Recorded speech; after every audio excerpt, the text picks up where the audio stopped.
रोज तीच साधी दुधीची भाजी बनवून हात दुखायला लागलेत आणि खाऊन तर जीवाचा कंटाळा आलाय. पण काय करणार, आमच्या यांना भोपळा इतका आवडतो की रोज दिला तरी हौसेने खातील.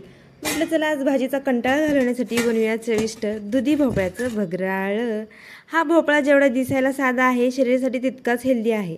आता हा भोपळा स्वच्छ धुवून आपण किसून घ्यायचा. किसताना जो पांढरा शुभ्र किस पडतोय ना, तिथेच अर्धी भूक लागते.